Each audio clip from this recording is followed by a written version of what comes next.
Good morning प्यारे बच्चों। मैं आपकी साइंस टीचर दीपशिखा बोल रही हूँ।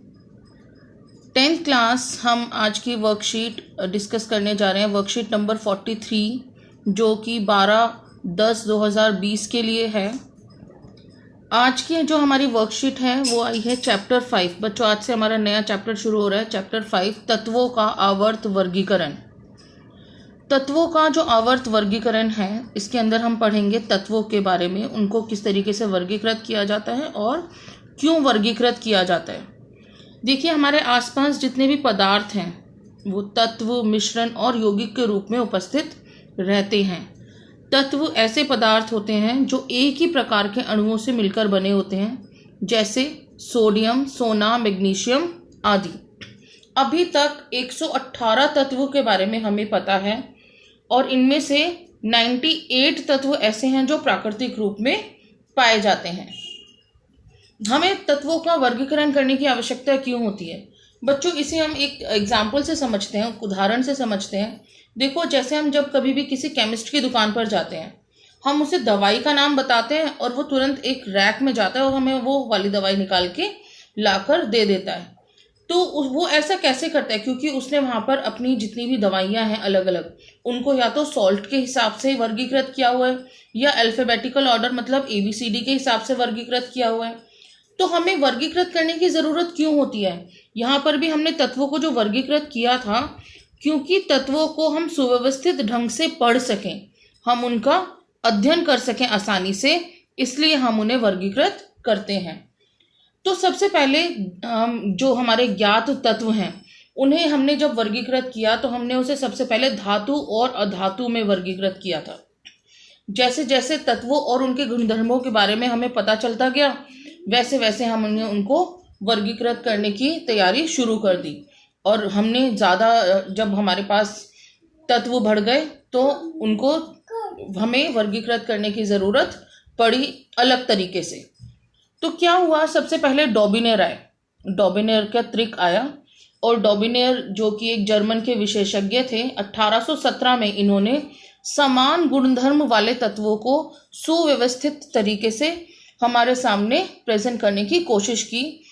जब तत्वों को उनके बढ़ते हुए परमाणु भार के अनुसार उन्होंने क्रमवार में लगाया तो उन्होंने 3-3 तत्वों के समूह बनाए। अब क्योंकि 3 तत्वों का समूह था, इसलिए हमने उसे त्रिक कहा। ये जो त्रिक थे ये था lithium, sodium, potassium, calcium, strontium, barium, chlorine, bromine और आयोडीन। इन्होंने किस तरीके से ये त्रिक बनाया? ऐसे ही रैंडमली नहीं उठा लिए। इन्होंने त्रिक इस तरीके से बनाया कि लिथियम और, जैसे यहाँ पर हम पहला त्रिक ही लेते हैं, लिथियम, सोडियम और पोटेशियम। तो इन्होंने कहा कि जो लिथियम, सोडियम और पोटेशियम का त्रिक है, इसके जो परमाणु द्रव्यमान है, लिथियम का परमाणु द्रव्यमान अप्रॉक्सीमेटली 7 मान लेते हैं। हमारा जो पोटेशियम है इसका परमाणु द्रव्यमान 39 मान लें। तो इन दोनों के परमाणु द्रव्यमान को जब हम जमा करेंगे और उसको 2 से भाग करेंगे तो हमारे पास कितना आएगा? हमारे पास 46/2। तो ये बराबर हो गया हमारे 23 के। ठीक है, अब ये जो 23 है ये किसका परमाणु द्रव्यमान है? ये इस बीच वाले का परमाणु द्रव्यमान है। तो इसी तरीके से इसने और भी त्रिक बनाए, लेकिन मुश्किल कहाँ रही? मुश्किल ये रही कि ये सिर्फ 3 ही त्रिक बना पाया। डॉबिनेर उस समय तक जितने भी ज्ञात तत्व थे उनमें से केवल उन्होंने 3 ही त्रिक ज्ञात किए थे, इसलिए त्रिक में वर्गीकृत करने की ये जो पद्धति थी, ये पद्धति सफल नहीं हो पाई थी, ये फेल हो गए थे। क्योंकि सिर्फ 3 त्रिक में तो हम नहीं बना सकते ना, सारे अपने परमाणुओं को नहीं रख सकते। तो इसके बाद फिर हमारे पास न्यूलैंड्स आए। न्यूलैंड्स का अष्टक सिद्धांत। न्यूलैंड्स ने तत्वों को बढ़ते हुए परमाणु भार के क्रम में ही व्यवस्थित किया, लेकिन इन्होंने क्या कहा? इन्होंने कहा कि त्रिक नहीं, हम इनको 8-8 के समूह में रखेंगे। तो इन्होंने 8 तत्वों के जो गुण थे वो पहले इस तरीके से इन्होंने देखे और उन्होंने कहा कि हर 8वें तत्व का जो गुण होगा वो 8वें तत्व का गुण पहले तत्व के समान होगा। किस तरीके से? जैसे हम इसकी तुलना इन्होंने की संगीत के अष्टक से। संगीत में 7 सुर होते हैं, 8वां सुर पहला ही होता है, सा रे गा मा पा धा नी, और उसके बाद फिर से स। तो इसी तरीके से इन्होंने कहा कि जैसे हर सात्विक के बाद आठवां सेम होता है, उसी तरीके से यहाँ पर भी हर जो आठवां तत्व होगा वो पहले के समान गुणधर्म रखेगा अपना। आप कहीं से भी गिन लीजिए, अगर मैं बेरिलियम के बाद से गिनूं, बेरिलियम पहला है, ये दूसरा, तीसरा, चौथा, पांचवा, छठा, सातवां, तो मैग्नीशियम ही आठवां आएगा और बेरिलियम और मैग्नीशियम को एक ही ग्रुप में रखा गया। ठीक है, तो उदाहरण के लिए हम देख लेते हैं, जैसे लिथियम और सोडियम धातु है, तो ये लिथियम और सोडियम धातु दोनों के गुण सेम होते हैं, समान होते हैं। तो इस तरीके से इन्होंने रखा, लेकिन इनके साथ भी क्या कमियां रहीं। एक तो ये सारे जितने भी आपके तत्व थे वो सारे नहीं आ पाए थे इसके अंदर।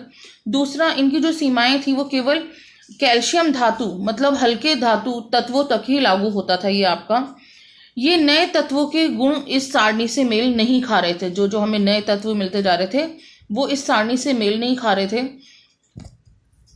सारणी में तत्वों को समंजित करने के लिए ना केवल दो तत्वों को एक साथ रखा इन्होंने, बल्कि असमान तत्वों जिनके गुणों में कोई समानता नहीं थी उन्हें भी एक साथ रख दिया था। तो यहाँ पर आकर इनकी जो अष्टक सिद्धांत था वो फेल हो गया था, वो पद्धति सफल नहीं हो पा रही थी। देखिए यहाँ पर बच्चों, इन्होंने कोबाल्ट और निकल को एक साथ रखा है। अगर दो तत्वों को हम एक साथ रखते हैं, इसका मतलब है कि उन दोनों के गुणधर्म सेम है। अब गुणधर्म सेम है तो मतलब वो एक ही तत्व होना चाहिए, लेकिन वो एक तत्व तो नहीं है। कोबाल्ट और निकल दो अलग अलग तत्व हैं, दो अलग अलग तत्व हैं तो दो अलग अलग गुणधर्म होंगे। तो इस चीज पर आकर ये इस चीज की एक्सप्लेनेशन नहीं दे पा रहे थे। कुछ जगह इन्होंने ऐसे खाली छोड़ दी थी। ये देखिए सीरियम और लैंथनम, यहाँ पे भी इन्होंने सेम किया है। तो यहाँ पर ये इस चीज का जवाब नहीं दे पा रहे थे कि ऐसा क्यों हो रहा है, ऐसा क्यों किया गया है। अब इस पर बेटा हम नए क्वेश्चन आंसर्स देखते हैं। फर्स्ट क्वेश्चन है आपका, तत्वों को वर्गीकरण करने की आवश्यकता क्यों थी। तो यहाँ पे हमने आपको बताया तत्वों को वर्गीकरण करने की आवश्यकता क्यों थी। तत्वों को हमने क्यों वर्गीकृत किया। देखिए, जितने भी हमारे आसपास के जो तत्व थे उनको सुव्यवस्थित ढंग से पढ़ने के लिए और उनके अध्ययन को आसान बनाने के लिए हमने उनको वर्गीकृत किया। तो यहाँ से आपका फर्स्ट का आंसर आ जाएगा। सेकंड क्वेश्चन है आपका, ऐसे 3 तत्वों के नाम लिखिए जो डॉबिनर के त्रिक को दर्शाते हैं। तो यहाँ से आप कोई भी एक त्रिक दिखा देंगे, कोई भी एक। नेक्स्ट है आपका, न्यूलैंड ने तत्वों को 8 तत्वों की क्षितिज पंक्ति में विभक्त किया। तो यहाँ देखो बच्चों, हमने पढ़ा है न्यूलैंड के बारे में। कितनी पंक्तियां नजर आ रही हैं आपको यहाँ पे, 1 2 3 4 5 6 7। तो हर 8वें तत्व की उसने बोला था कि जो प्रॉपर्टीज हैं वो सेम होंगी, गुणधर्म सेम होंगे, लेकिन क्या उसने 8 तत्वों की क्षितिज पंक्ति बनाई थी। तो यहाँ पर आप बता सकते हैं आसानी से कि इसका आंसर सत्य है या असत्य है। अगले प्रश्न पे आते हैं, न्यूलैंड के अष्टक नियम की 2 सीमाएं लिखिए। तो यहाँ से कोई भी 2 सीमा आप लिख देंगे, यह आपका हो जाएगा आंसर नंबर 4। फिर क्वेश्चन नंबर 5 देखिए, क्या नीचे दिए गए तत्वों के समूह डॉबिनियर के त्रिक के रूप में वर्गीकृत किए जा सकते हैं। तो यहाँ से जैसे मैंने आपको एग्जाम्पल करके दिखाया था ना, उसी तरीके से आप इसके लिए एग्जाम्पल करेंगे। इनके परमाणु द्रव्यमान आपको यहाँ पर दिए हुए हैं और आपको ये करके दिखाना है, तभी आपका उत्तर सत्यापित होगा। ठीक है बच्चों, आशा करती हूँ आपको बहुत अच्छे से समझ में आ गई है ये वर्कशीट। घर पर रहें, सुरक्षित रहें, अपना ध्यान रखें, नियमित रूप से अपने हाथों को साबुन से धोते रहें, पानी से धोते रहें और ज़्यादा बाहर ना निकलें घर से। घर पर रहकर ही अपना पढ़ाई कीजिए। धन्यवाद।